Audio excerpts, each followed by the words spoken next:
Arden. Your KCHW morning show is made possible by donations from Colville Toyota.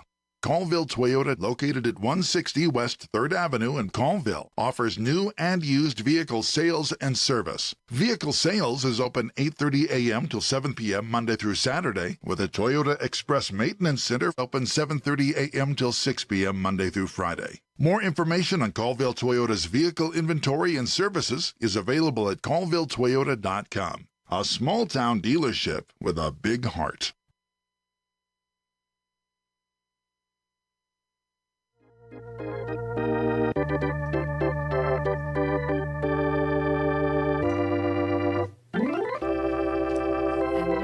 It's time for Center Stage Productions and KCHW 102.7 Radio Theater to present It's a Wonderful Life. But first, we'd like to thank our sponsors, Colville Toyota and Cindy and Steve Warner.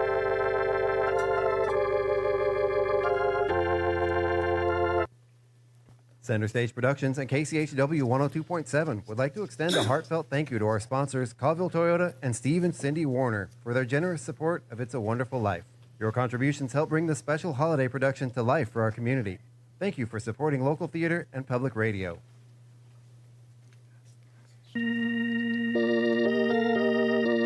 And now, Center Stage Productions and KCHW 102.7 Radio Theater presents It's a Wonderful Life.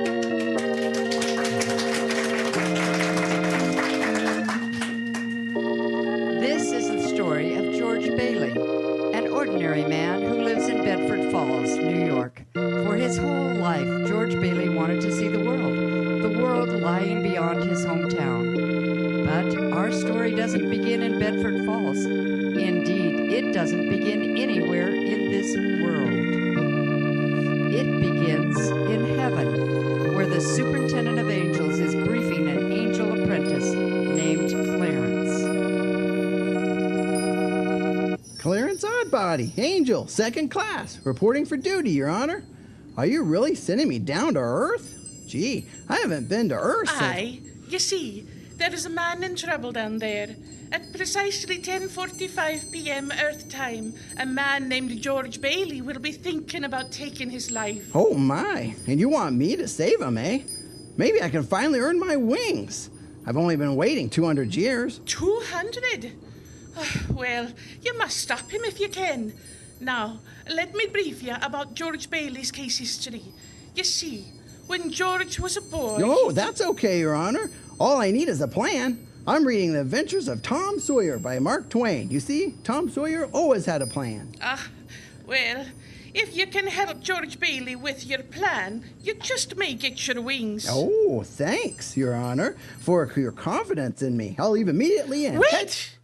Now, when George Bailey was a boy, his little brother fell through the ice. And George jumped in to save his brother? Aye, he saved his brother Harry that day. But as a result, George lost his hearing in one ear. Oh, I see water infection. I got it. Bad ear. Go on.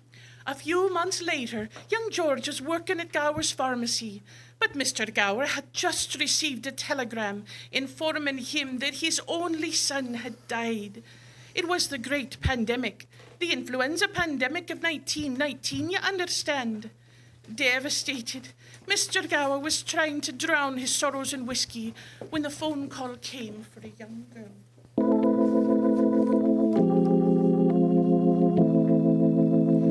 George, did you deliver that prescription? Well, no, Mr. Gower. I was going... Why didn't you deliver it right away? The little Blaine girl's sick. You lost it, right? No, Mr. Gower. Here it is. Here? Why, you Ow! good for Mr. nothing. Gower, my lazy ear. loafer. My ear. Ow! You're hurting my sore ear. What are you trying to do? Ow! Ruin me? No, Mr. Gower. You put something wrong in those pills. Shut up, you little... Look, I know you're sad, but you put something wrong in the capsules. It's poison. Poison? Oh, my God. Poison? No, don't hurt my sore ear again. George. That's why I didn't deliver it. George. I won't ever tell a soul, Mr. Gower. I won't tell anyone. I hope to die. George.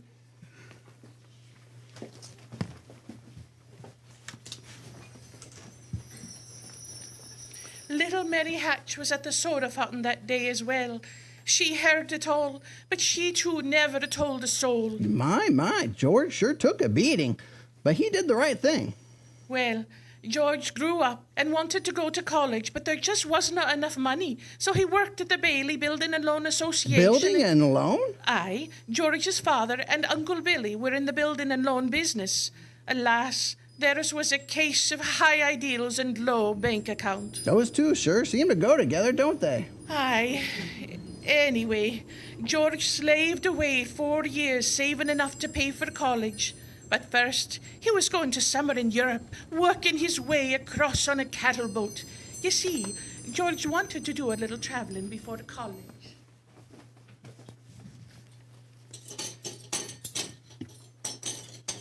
Gee, I can't believe this is my last meal at the old Bailey boarding house. We'll all miss you, George. And I'm gonna miss you, Ma.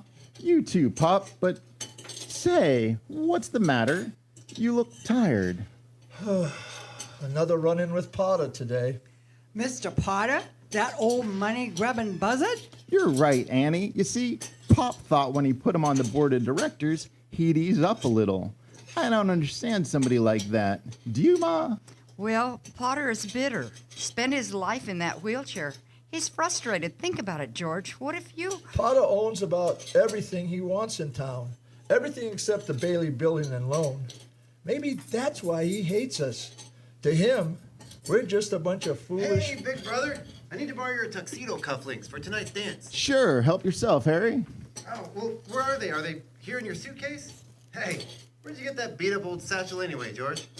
At the Emporium, Harry. Mr. Gower bought it for George. Oh, going away gift, eh? Yep, far away. You see, soon that bag will be plastered with exotic destination stickers. You know, Rome, Cairo, Yoxpock Pedal even. I guess you're going to have a pretty full summer, George. Oh, no. I'm going to have a pretty full life.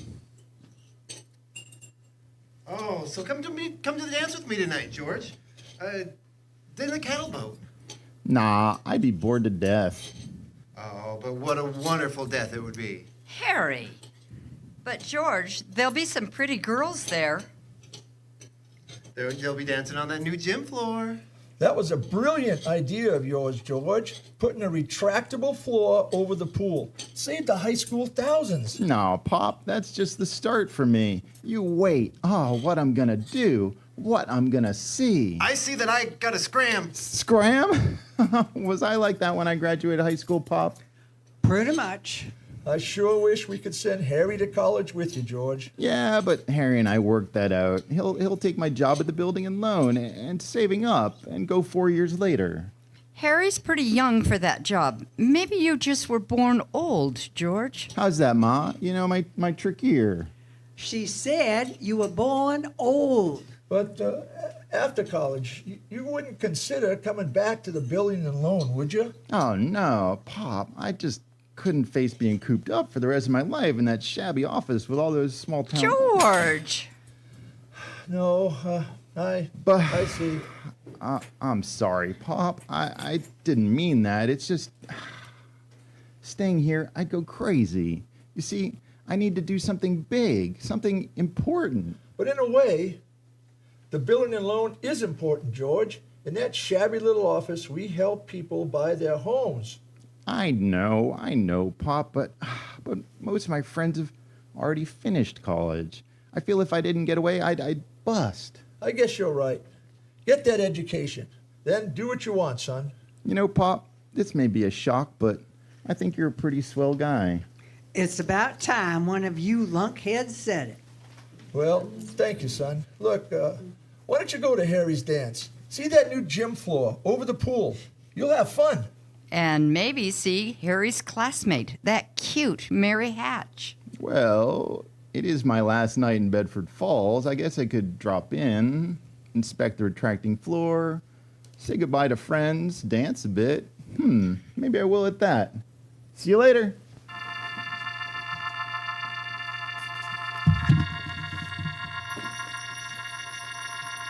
So George Bailey went to a dance.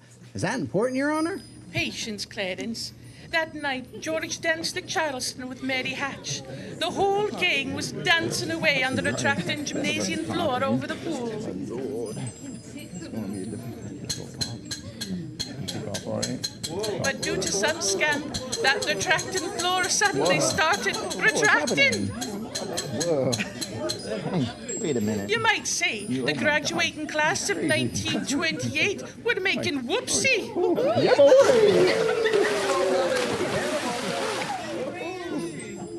So George and Mary were head over heels? Not yet.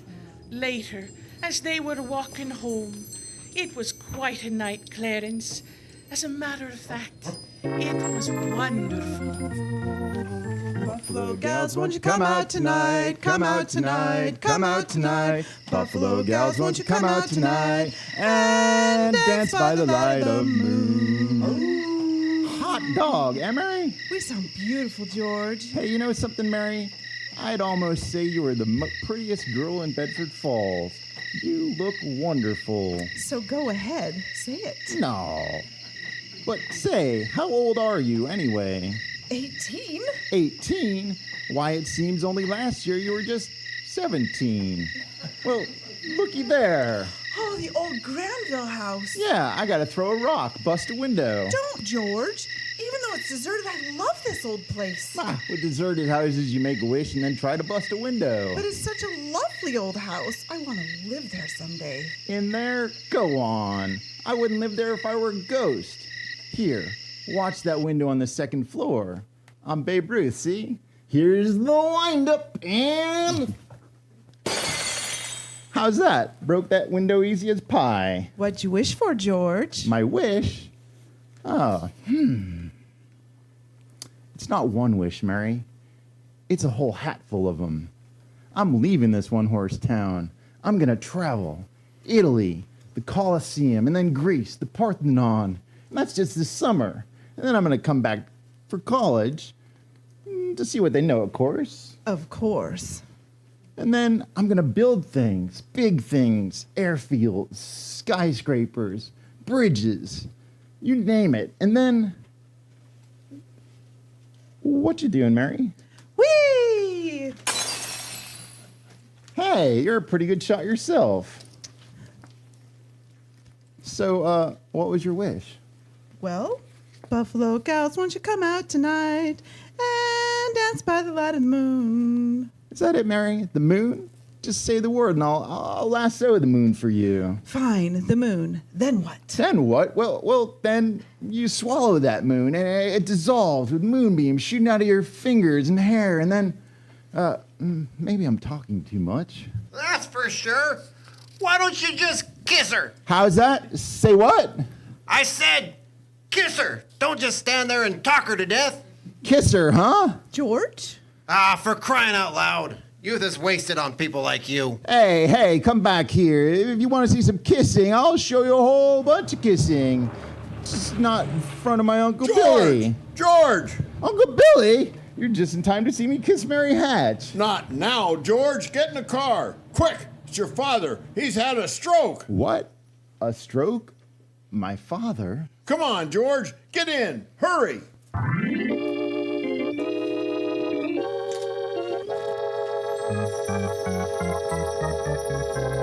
Well, George's father died that night, Clarence. And that fall, just as he was ready to leave for college, the directors of the building and loan had a meeting. Madam Chairwoman! Madam Chairwoman! Mr. Potter? Now that Peter Bailey is dead, I move that we dissolve the building and loan and turn its assets and liabilities over to a receiver to... Listen now, Potter, No, you listen, Uncle Billy. Your brother, Peter Bailey, was no businessman. He was a man of high ideals, so-called, but ideals without common sense. That's a recipe for disaster. Is it now? Of course. and unfair to the little people, encouraging them to live beyond their means. And what's that get us? A discontented, lazy rabble instead of a thrifty working class. Now, who'll second my motion to dissolve? Now, wait a minute, Mr. Potter. No disrespect, George, but your father... My father? Why he founded this measly building and loan, I can't say.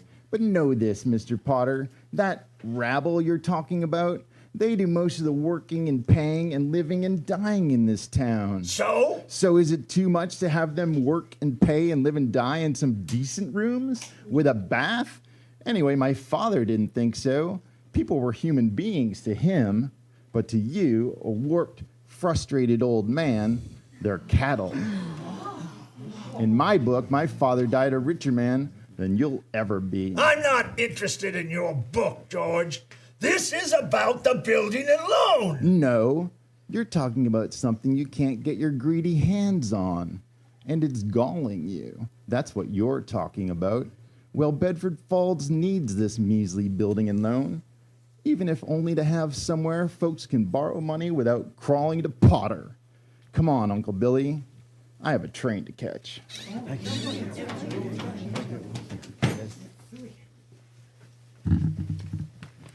What's the ruckus in there, George? You won't believe it, Tilly. Boy, oh boy, you should have heard George. Oh, yeah? Right now they're voting us out of business. Well, who cares? Will you get out of here, George? You missed your boat trip. You want to miss your college, too? Ernie's down there waiting.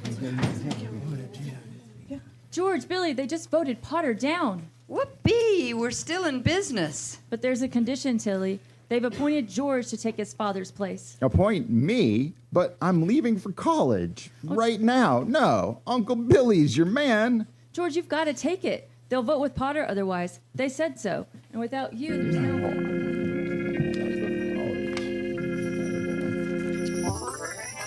So George Bailey didn't go to college, Your Honor? Nay, he didn't, Clarence. George gave his college money to his brother, Harry. Harry went instead. What about that girl, you know? Mary went away to college, too. And George worked 4 more years at the building and loan, waiting for Harry to finish school, come back, and take over. George still hoped to see the world, though. He planned to work in the oil fields of Venezuela. Well, that sounds exotic. Good for George. Except when Harry came back, there was a girl with him, his wife. Of course, the one who best understood all of this was Ma Bailey. So, George, how do you like your new sister-in-law? Ruth, she's swell. Harry's got all the luck.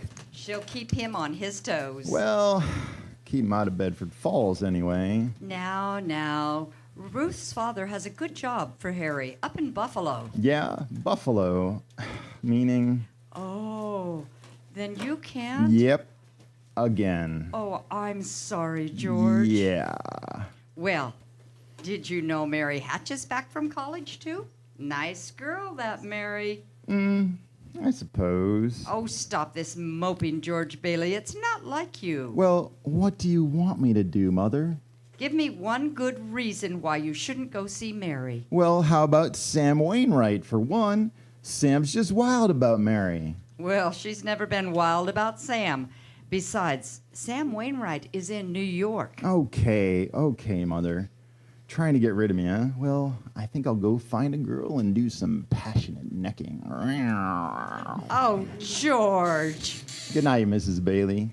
By the way, do you need any books from the library? The library? George, you go and see Mary. Do you hear?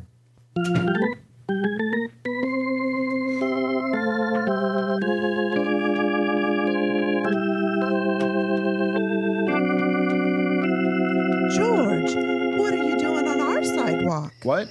Oh, me? I was just passing by. Yes, several times. I wondered if you were picketing or haunting me. Now, why would I be haunting you? Your mother phoned saying you were coming over. She phoned? The nerve of, well, I would just happen to be passing by, that's all. So are you coming in or aren't you? Well, all right. If you insist, I'll come in for a minute. So it's nice about Harry and his new wife, isn't it? Ruth? She's okay. What's the matter? Don't you like her? Well, sure I like her. Ruth's a peach. Oh, it's just marriage in general you're down on, huh? No, I didn't say that. Marriage is fine for some people. I mean, I suppose it works for Harry or Sam or you. Works for Sam? Mary Hatch? Who's down there? It's George Bailey, Mother. George Bailey? What's he want? I don't know. What do you want, George? Me? Nothing. I was just strolling by, Mrs. Hatch. He's making violent love to me, Mother. He is? You tell him to stroll right back home. Remember, Sam Wainwright said he'd call tonight from New York. I know, Mother. So, George, how about a little music here? You know, your mother shouldn't... that. Now, I didn't come over here just to... Listen, I'm not here Well, to... then why are you here? Well, how should I know? You're supposed to be the girl with all the answers. How about you tell me why? Oh, I can certainly explain why you should go. No need, I'll just go. Mary, the telephone! I never should have. Mary, Toodaloo! Toodaloo! Mary, the phone! It's Sam! Answer it! All right, I'll get it, Mother. George, on your way out, could you take off the record? My pleasure. Dad blasted song. Enough already. Hello, Hatch residents. Hi, Mary. It's me, Sam. Oh, Sam. Excuse me, Mary. Just grabbing my hat. Oh, Sam, how nice of you to call all the way from New York. You know what, Sam? Your old friend, George Bailey's here. What? Old stuck in the mud, George? In person? Yep. Old stuck in the mud, George. Well, hee-haw! Put George on. I want to say hi. Wait a minute, Sam. George! Mary, you idiot! Sam doesn't want to talk to George. He does too. He even asked for him. What is it, Mary? You see, I'm late. I've got to get Wait, downtown. it's Sam Wainwright. He wants to talk to you. Me? Sam Wainwright? No. Sam, here's George. Hi, Sam. Hee-haw. Hee-haw!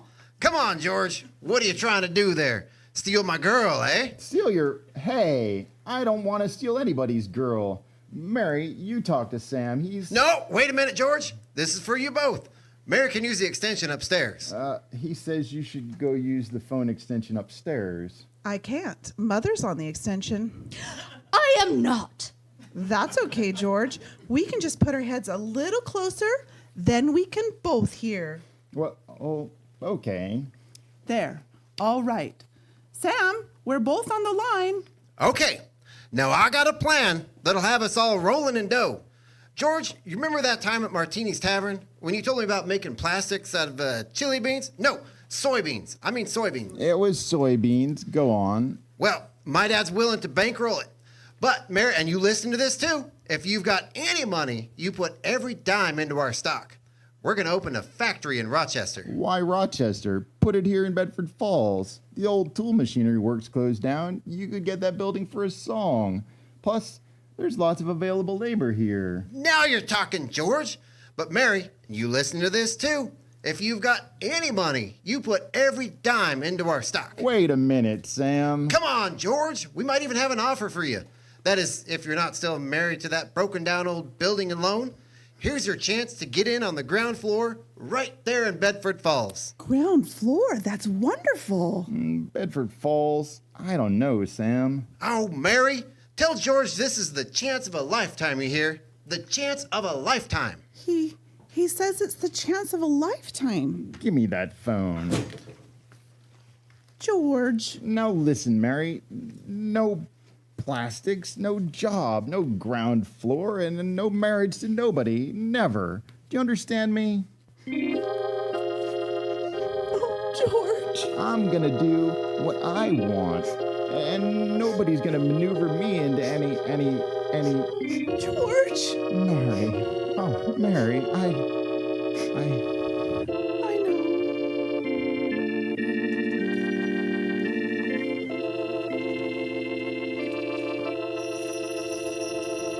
So George and Mary got hitched on a brisk day in October 1932. I always cry in October. And honeymoon bound, we're headed for the train station, driven by Ernie Bishop in his taxi.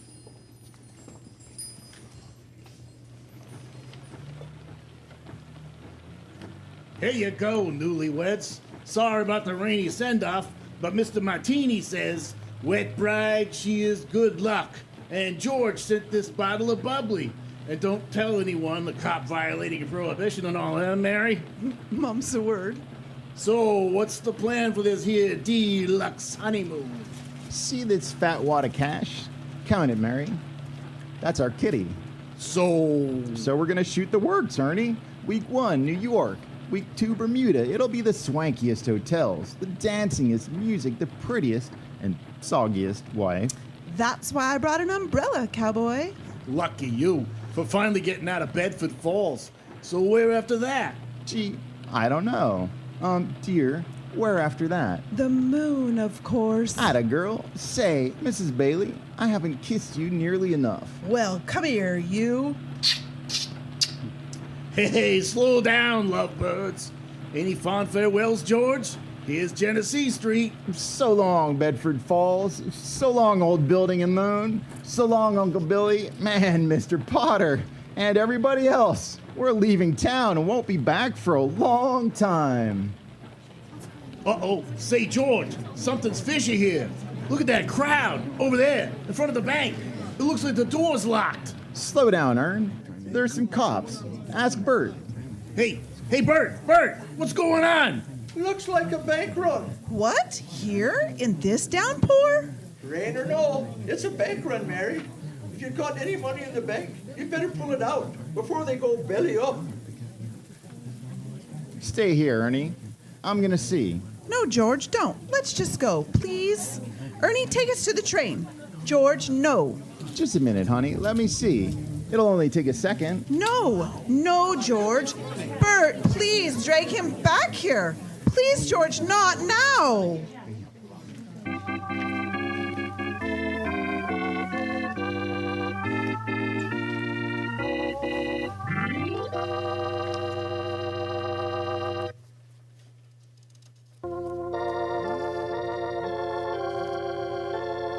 And now, Act 2 of the Radio Theater presentation of It's a Wonderful Life. In heaven, the superintendent of all angels is still going over George Bailey's case history. Clarence, an apprentice angel, is eager to depart for his mission to Earth. Fiddly-dee-dee, Your Excellency. I've heard enough background. If George Bailey is thinking of taking his life, I'd better head down to Earth right Hold now. your horses, Clarence. We're nowhere near the point where George Bailey is contemplating suicide. What? Why not? You'll never get your wings unless you can be patient. Now, let me see. Where was I? Here. George and Mary got married and were heading out on their honeymoon when they ran into a bank run, I mean. Aye. It was the Great Financial Panic. The Great Financial Panic of 1932, you understand. As it was, bank failures were very prevalent back then. Whoa, did hell break loose again? Nay.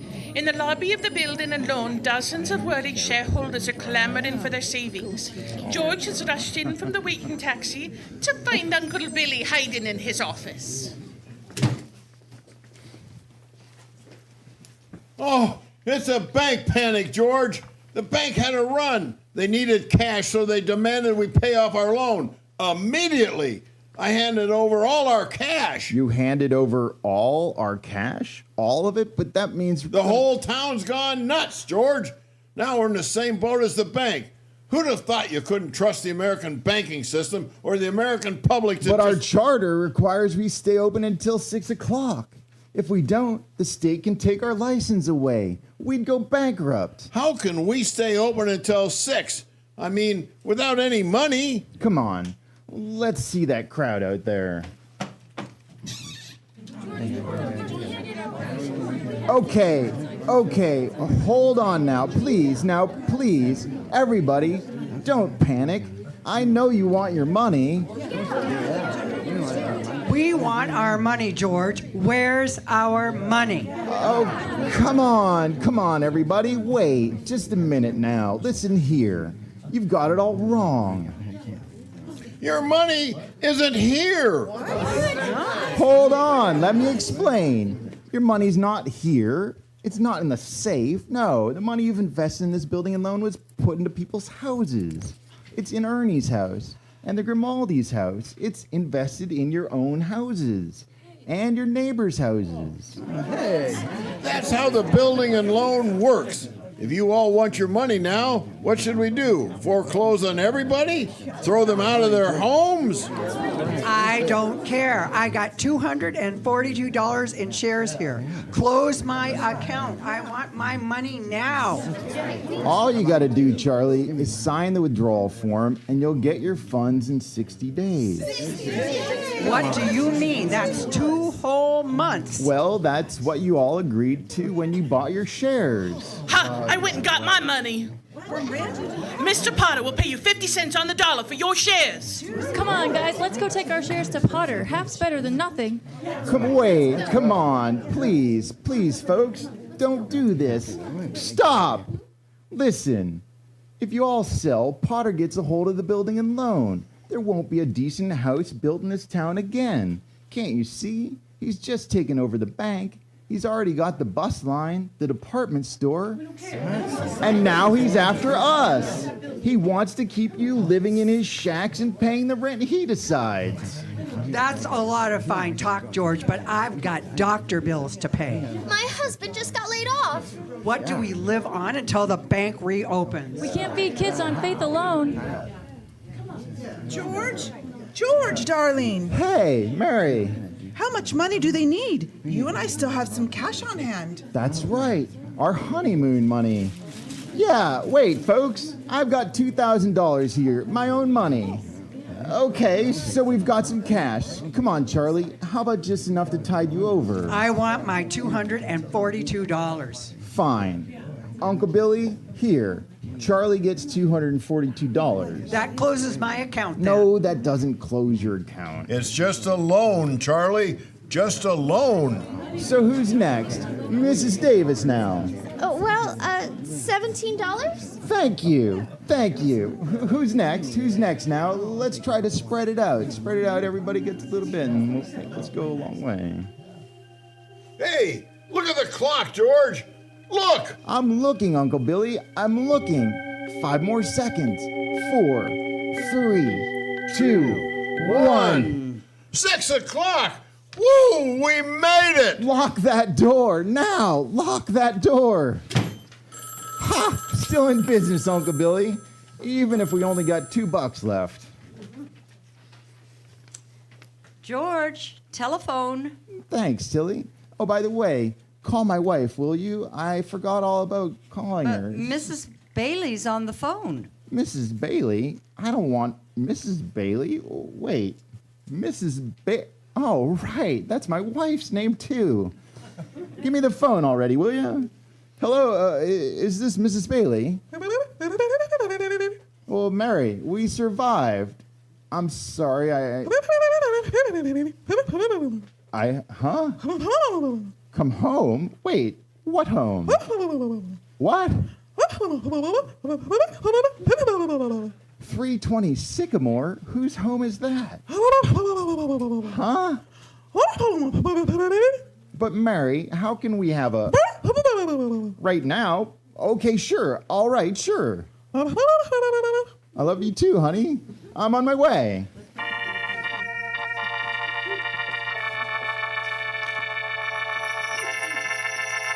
So, Clarence, it turns out 320 Sycamore was His the mother-in-law's? Nay, it was that rundown Granville house, the one George and Mary threw rocks at for their wishes. You see, Mary's wish was to marry George and live in the old Granville house. That's where they honeymooned. That's where they set up house. And 2 years later, that's where Mr. Potter had George come by his office for a little talk.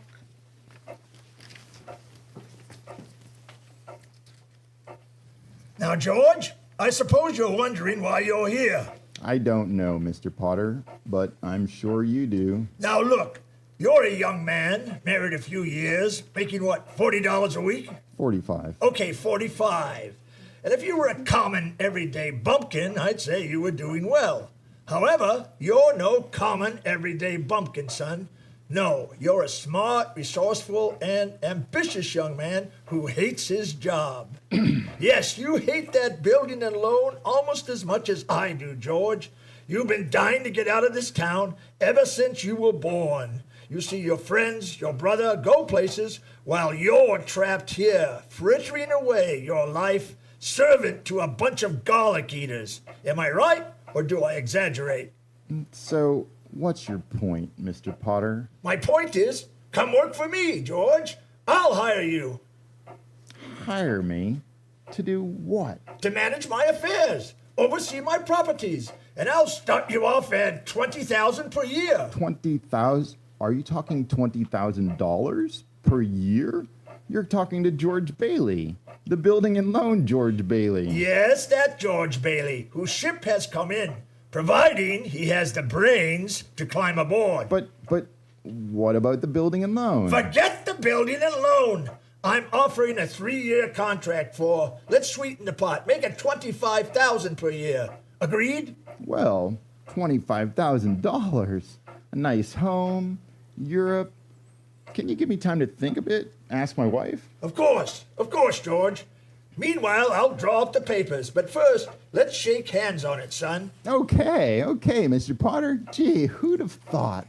If my father could see us now, he'd be... What? Is something wrong, George? You were just shaking hands over a little business... Wait, no. I won't do it. I don't need time to think it over. I know right now. The answer's no. What do you mean? If you offered me $1 million to stay in Bedford Falls, to be your stooge, the answer would still be no. But why? Because the whole world shouldn't revolve around you and your money. Some things can't be bought or bought off, and I'm one of them. I don't need you or your money. Oh, really now? You're a failure, George Bailey. You just don't know it yet.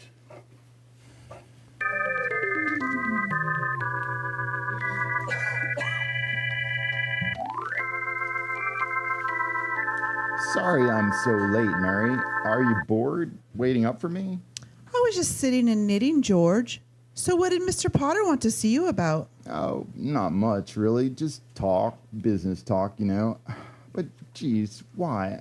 How could you have married someone like me? Well, I didn't want to be an old maid. But we were going to see the world, go places. I was going to give you the moon. But instead, what have I given you? Not much. Some husband I am. I feel terrible. Me too, especially in the mornings lately. You know, you could have married somebody successful, a guy like Sam Wainwright, a somebody. I didn't marry a somebody because I wanted a baby that looked like you. I didn't even give you a real honeymoon, Mary. No swanky... Wait, you wanted a what to look like me? A baby, you bird brain. Baby? What? You mean, hey, Mary, the knitting, the mornings. Mary, you're... I'm on the nest. Well, gah! Oh, shut up, George.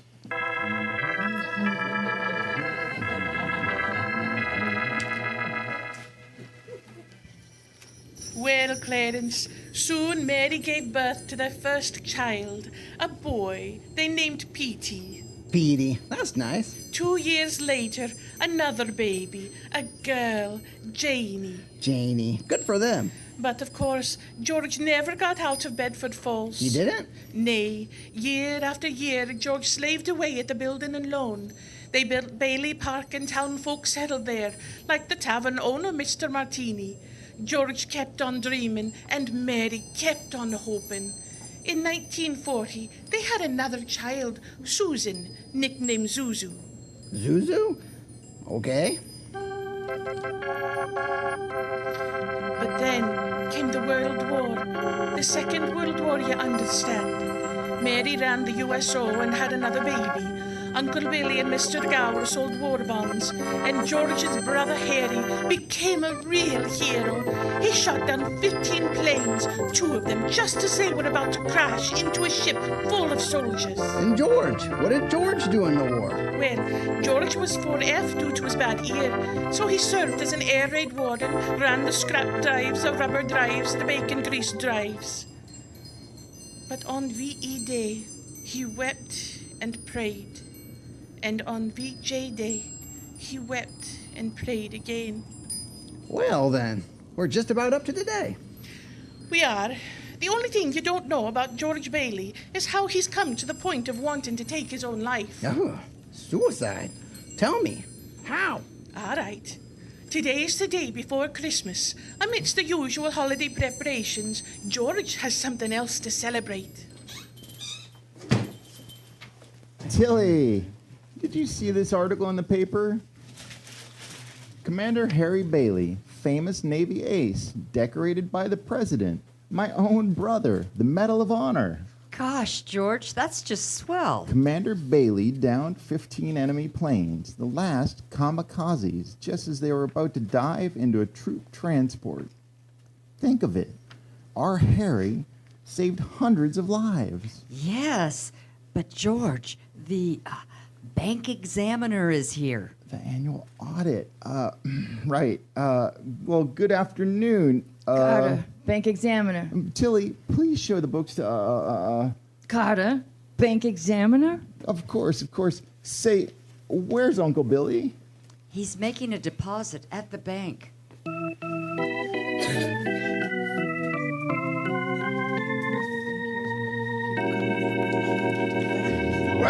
Well, Mr. Potter, here to personally guard your money? What? Your bank vault not strong enough? Look out, Bailey, you old fool! My wheelchair! Did you see the newspaper? Harry Bailey gets Medal of Honor. Gee, what'll those Bailey boys do next? Huh? Let me see that newspaper. Sure, read it for yourself. Sorry I can't chat more, you old thief. I gotta make a deposit. Next customer, please. Hello there, here you are. Bank book, deposit slip, and a Merry Christmas to you. To you too, Mr. Bailey. But haven't you forgotten something? I forget things all the time. Yes, but Mr. Bailey, where's the money? What? Well, it's customary to bring the money with you. The money. It's gone. Where'd I put it? Where'd I put that money? Guard! Wheel me into my office.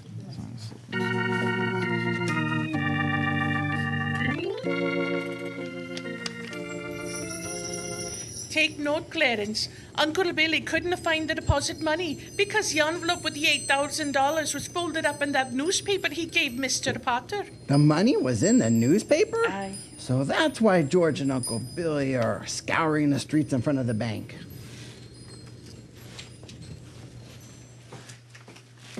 Look by the curb, Uncle Billy. I'll look by the mailbox. I just don't know what happened to it, George. I just don't know. $8,000. And the bank examiner's here. It belongs to the depositors. Oh, we've traced every step I took. Well, maybe you never put the envelope in your pocket in the first place. Maybe. But I'm no good to you, George. No good. Now, where's the money, you doddering fool? We'll be bankrupt. That's fraud, scandal. Somebody's going to prison, and it won't be George Bailey. You keep looking, you hear? I'm going home. Oh, George.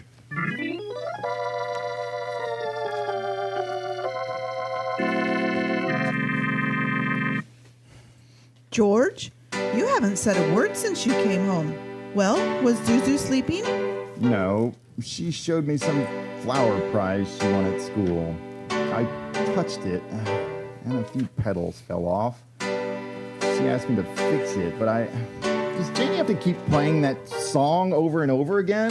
But Daddy, I gotta practice for the Christmas party.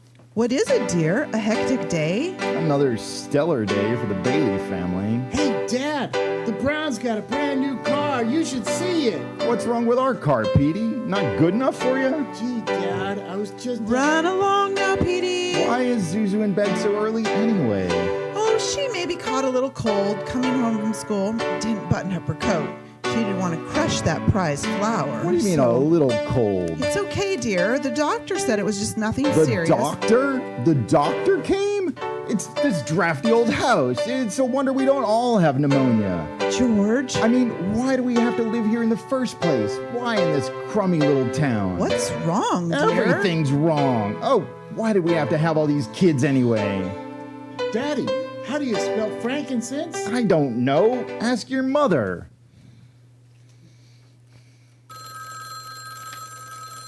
Bailey residence? Oh, thank you, Mrs. Welch. Zuzu's resting. I'm sure it's nothing. Who's on the phone, Mary? It's Mrs. Welch, Zuzu's teacher. What? Oh, well, the doctor says she should be out of bed in no time. Give me the phone, Mary. George, no. Now calm Give down. me that. Is this Mrs. Welch? George Bailey here. What kind of teacher are you? Don't you realize she could get pneumonia on account of you? George. Silly, careless people like you sending kids home half naked. You know, my kids aren't the best dressed in town, but at least... Hello? Hello? Janie, enough with the piano. Somebody stop her. Oh, Daddy! George, whatever's gotten into you? You're torturing the children. Okay, then how about this? You've worked for months on that model. Happy now? Stop it. You're acting like a wild child. You can't. Sorry, Janie. Wow, George. Sorry, Mary. George. I've just got to get out of here. I'm sorry.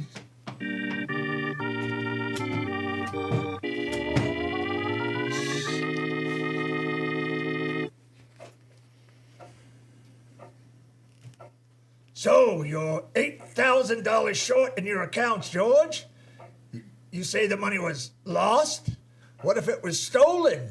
Maybe you should notify the police. No, sir. Harry's homecoming's tomorrow, and well, the publicity would... I see. So you've come to me for a loan.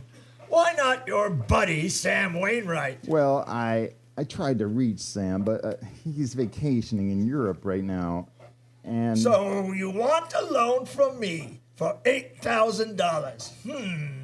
What do you have as collateral, George? Well, I have some life insurance here, a $15,000 policy. It's... $15,000.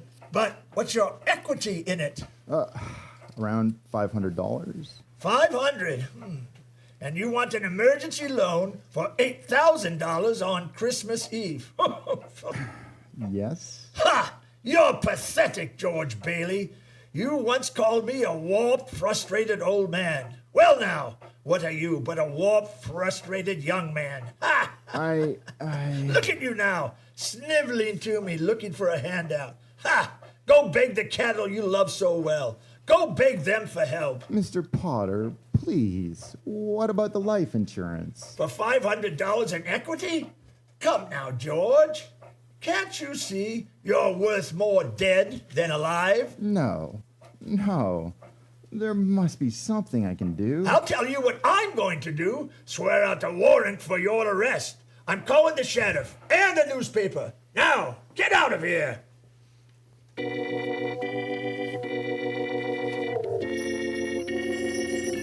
The nerve of that Henry Potter. Aye, Clarence. He had George's $8,000 sitting in his desk drawer. What'll George do now, boss? Where is he? At Martini's Tavern, George has had a couple of drinks. He's dazed, just standing at the bar.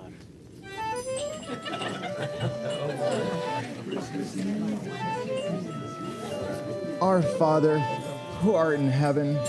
Oh God, I've never been a praying man, but if you are listening, please, I'm lost, God. Lost. Mr. Bailey, are you okay? Mr. Martini, George here. He don't look so good. Oh, you a rider, Nick? Mr. Bailey, you a drinker too much. Too much. You have enough, please. Did you say George Bailey? Or did you say Bailey? Which one of the Baileys are you talking about? This, Mr. Bailey. Mr. George Bailey. Oh, this George Bailey it is. Why, you! Listen, Bailey, if you ever talk to my wife that way again, you'll get even worse. She slaves away, teaching your stupid kids how to read and write. Then you bawl her out on the phone? She cried for over an hour, you louse. Hey, get out of here, Mr. Welch. You a punch of my best of friend. Me, he helped me buy my house. Out of here, go. Nick, throw him out. Go on, Welch. Never mind the tab. Okay, I'm going. Mr. Bailey, how are you doing? Oh, Martini, who was that? You a hit to buy Mr. Welch. He don't come here no more. Wait, Mr. Bailey, I got something for your face. Look, the blood. No, that's all right. I got an insurance policy right here. Mr. Bailey, please, don't go. No. Stay. Just let me go. Alone, do you hear?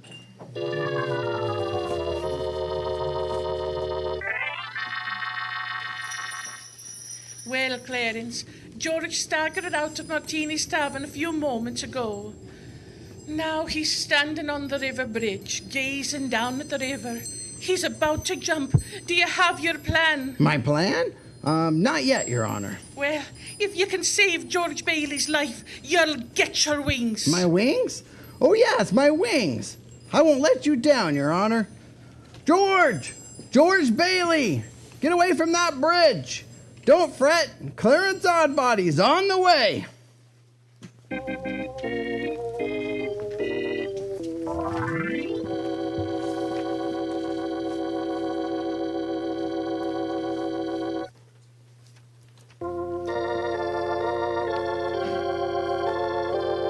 And now, the thrilling conclusion of the Center Stage Productions and KCHW 102.7 Northern Lights Public Radio's presentation of It's a Wonderful Life.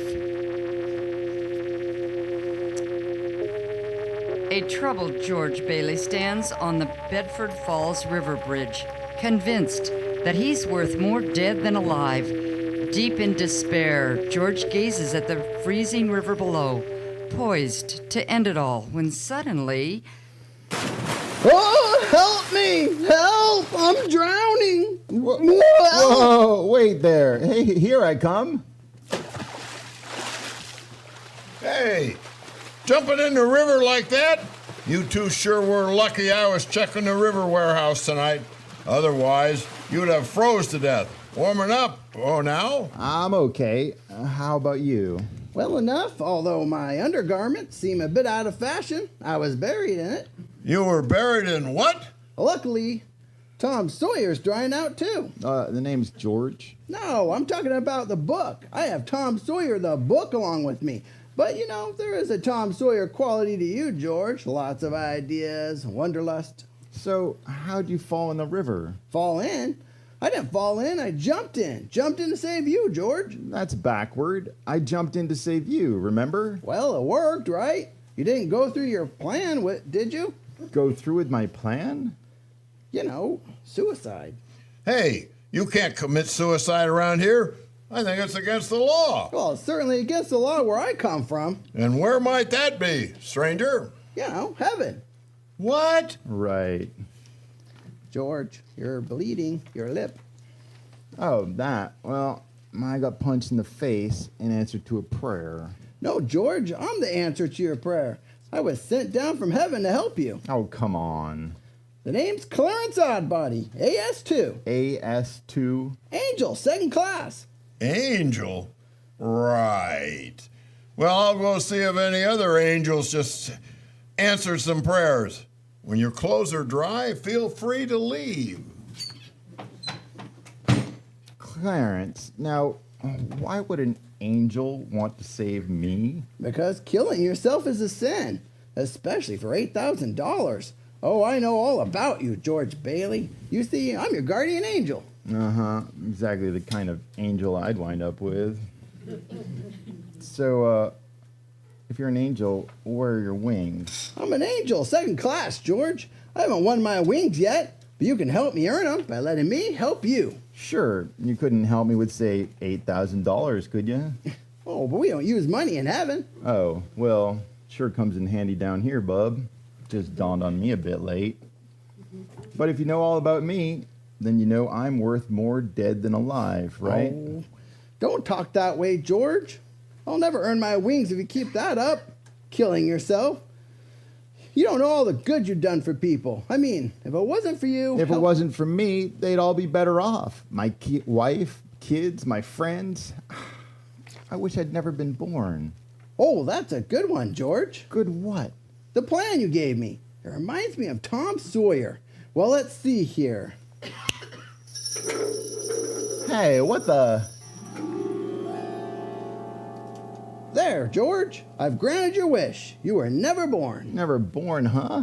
That's right. You have no troubles, no missing $8,000, no sheriff or Mr. Potter on your trail. Poof. A world without George Bailey. Hey, wait. My ear. Say that again. You heard me all right. You don't have a bad ear. That's because you are not the George Bailey you used to be. Now you're, well, in a way, you're nobody. That's bonkers, but I was deaf, and now I can hear? Your lip isn't bleeding either, because you never got punched at Martini's Tavern. Hey, no blood. What is this? I need a drink. Yeah, how about it, Angel? Let's you and me get a drink. A drink? Oh, but George, I'm on duty. Come on, join me. Once our clothes dry out, we can just... Our clothes are dry, George. You see, they never got wet since you never... Never... We'll just get dressed and walk back to Martini's for a... Oh, sorry. I'll walk, and you fly. Oh, but I haven't earned my wings. Wings, right. Not yet. Well, after a few drinks, we'll both be flying. Come on.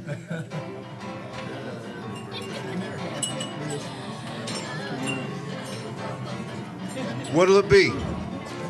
Nick, is Martini still here? I want to apologize for earlier when I... You want a martini? Or are you a wise guy? No, just give me a double bourbon then. And for you? Oh, Clarence is the name? I just love a flaming rum. No, maybe mulled wine, yes, with a dollop of nutmeg and just a dash of cloves. Up to it, my lively lad.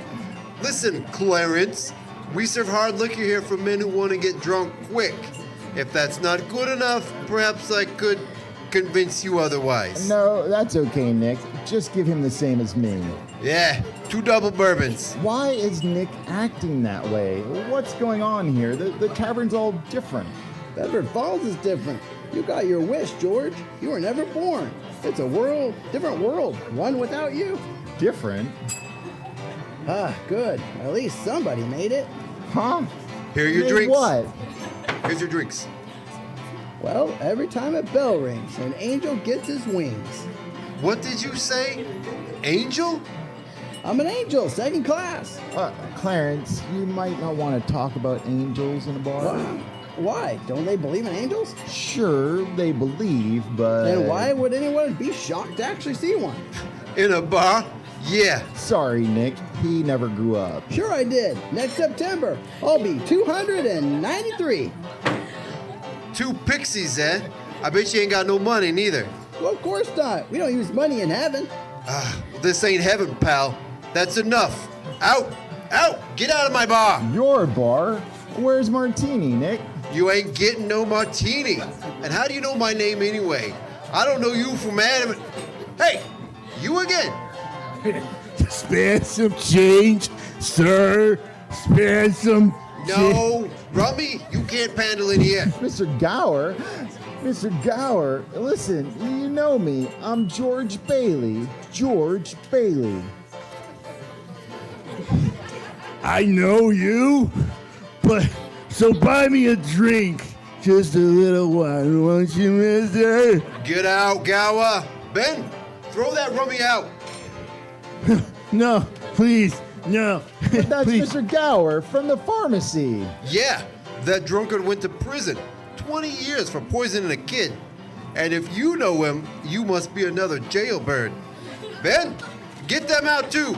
Out, out, out.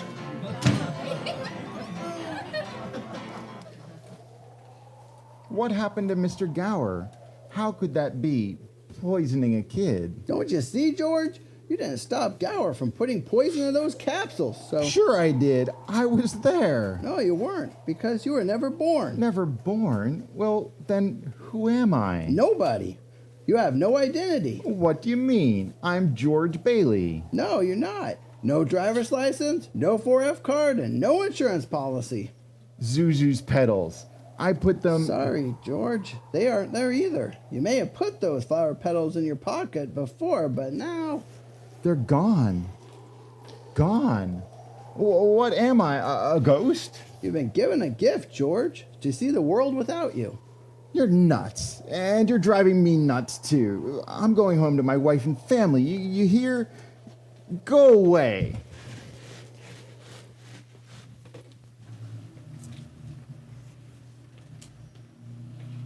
Step on the gas, Ernie. You gotta get me home. I'm losing my mind. Uh-huh. So where's home, pal? Now cut it out, Ernie. Don't try that on me. I live at 320 Sycamore. 320 Sycamore? Yeah, and hurry. Zuzu's sick. Whatever you say. Listen, Ernie, something crazy's going on here. I don't know. I'm loopy. Tell me now, your name's Ernie Bishop, isn't it? And you and your wife and son live over in Bailey Park. What? What about my wife? Dolores, I've been to your house, the one I built for you. My wife ran away 5 years ago and took the kid with her. I rent one of Potter's shacks. I never seen you before in my life. So why you calling me Ernie for? Okay, okay. Just keep driving.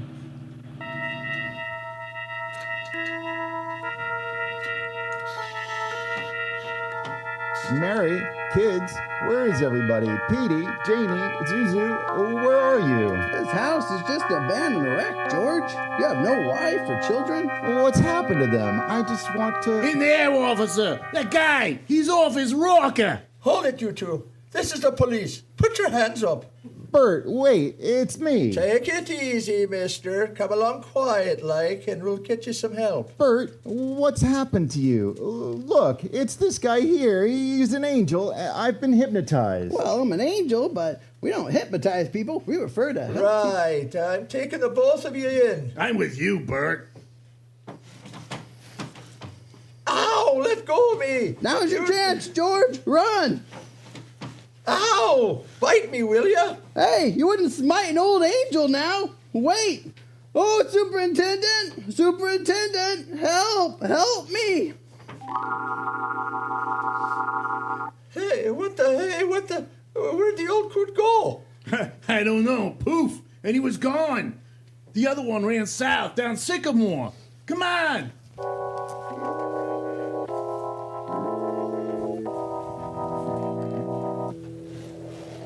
Looking for Bailey Park, George? You again? Well, where's the housing development? Bailey Park. My dad and I built it right here. You can see. It's a cemetery, George. Cemetery? Where are the houses? The people I know. Oh, they're here, George. They're here. What? Amidst these gravestones, Martini's buried here. The little Blaine girl there. Your father, and right next to him... Harry Bailey? Dead? Little Harry fell through the ice and drowned at the age of 9. No. Harry got the Medal of Honor. Harry shot down the kamikazes and saved the lives of every man on that troop ship. Every man on that troop ship died, George. What? How? Harry wasn't there to save them because you weren't there to save Harry. Me? Strange, isn't it? Every man's life touches the lives of so many others. You know, George, you had a wonderful life. Wonderful? It's been said, the kingdom of heaven is spread upon the earth, but men do not see it. Don't you see, George? See what a mistake it would be to throw your life away? What about Mary? Please, where's my wife? Tell me where she is. George. Please, Clarence, my wife. You don't have a wife. Where is she? Where? You won't like it, George. What's become of her? Where's my wife? Where is she? Tell me, or do I have to choke it out of you? She never married. She's an old maid. She works at the library. About now, she's closing up for the night, but she won't want... Mary! Mary! Help me! Mary! George! George! Come back! Oh, there must be an easier way to get my wings.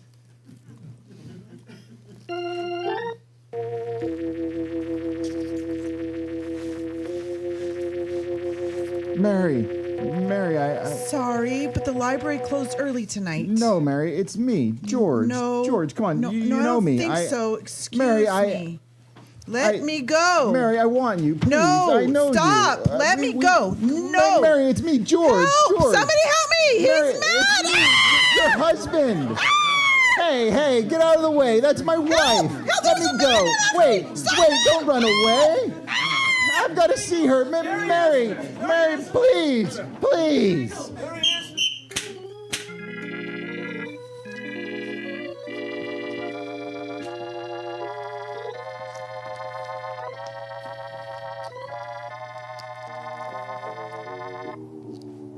Clarence, are you here? Clarence, where'd you go? Is anybody there? I'm here, George. Are you going to jump off this bridge again? Clarence, I want things back the way they were. Put me back into the world. I want to have been born. I do. You'll face scandal, prison, the newspapers, bankruptcy, disgrace. Yes, but I'll do it. Anything. Gladly. Just let me see my family, Clarence. I want to live. That's the spirit, George. Don't despair. Always be willing. Oh, yes. Can you do it? Can you do it for me, Clarence? I want to live again. God, let me live again. Yes, let me live again. Yes, God, I want to live. Yes, God, please. Oh, yes, please. George, what you doing here? Huh? Bert? Stay away. Stay away, officer. Come any closer and I'll... Clarence! Save me! What in the Sam Hill are you talking about, George? Huh? George? Well, that is your name, isn't it? Oh, Bert, you recognize me? You know me? Know you so well. I've been searching all over town for you. Where have you been? Where have I been? Well, wait, say that again. I can't hear you. I'll try the good ear.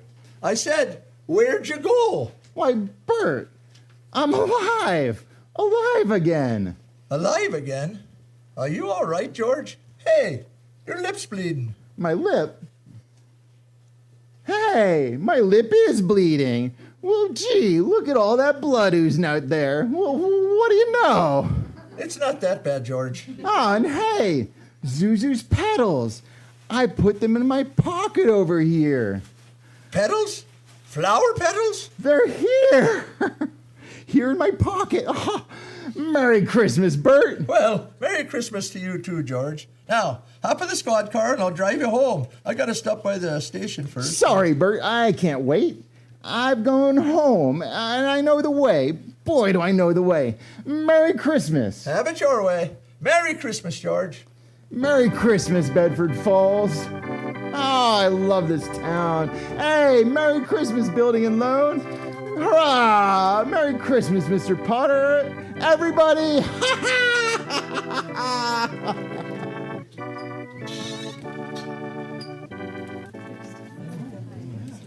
Mary, what's with all the, reporters, the sheriff, yeah, well, Merry Christmas, reporters, sheriff, and you. Carter, bank examiner. Mr. Bailey, your books show a deficit of... Yes, $8,000, right?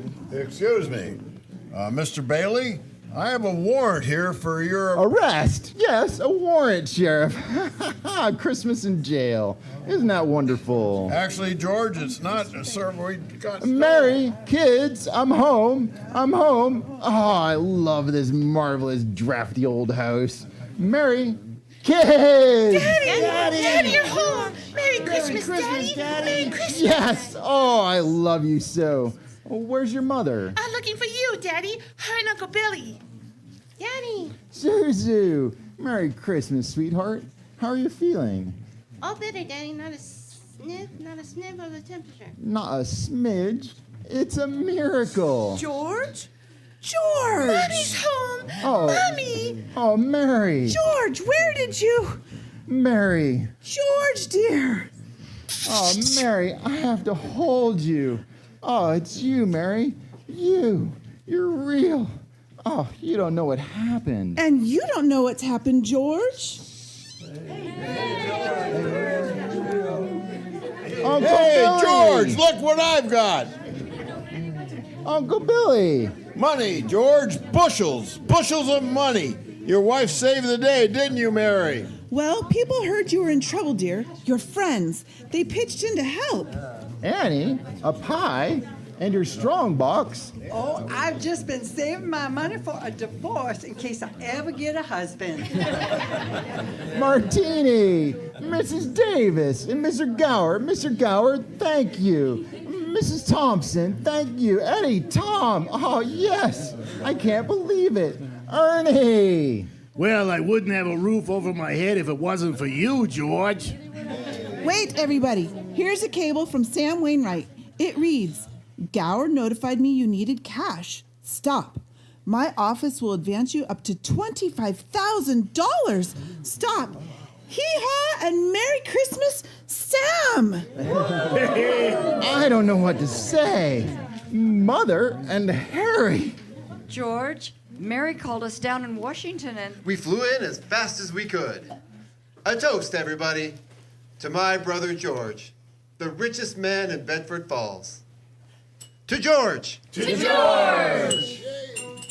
George, somebody left a book here. Under the Christmas tree, see? Why, it's the Adventures of Tom Sawyer. There's an inscription. What's it say? Dear George, remember, no man is a failure who has friends.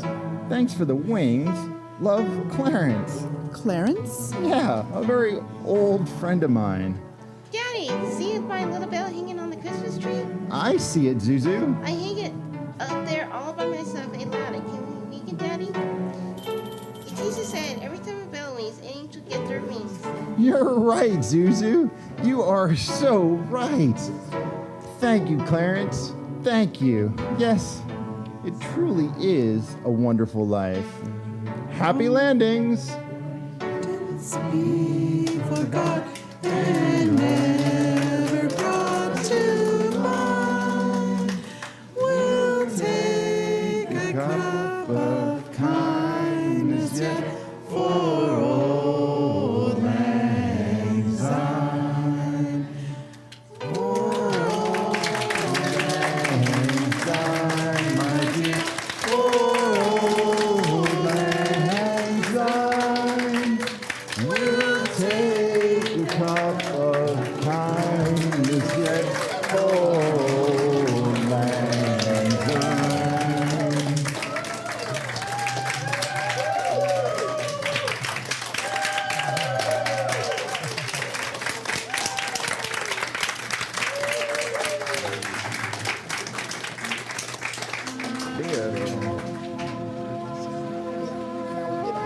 Your KCHW morning show is made possible by donations from Colville Toyota. Colville Toyota, located at 160 West 3rd Avenue in Colville, offers new and used vehicle sales and service. Vehicle sales is open 8:30 a.m. till 7 p.m. Monday through Saturday, with a Toyota Express Maintenance Center open 7:30 a.m. till 6 p.m. Monday through Friday. More information on Colville Toyota's vehicle inventory and services is available at colvilletoyota.com. A small-town dealership with a big heart.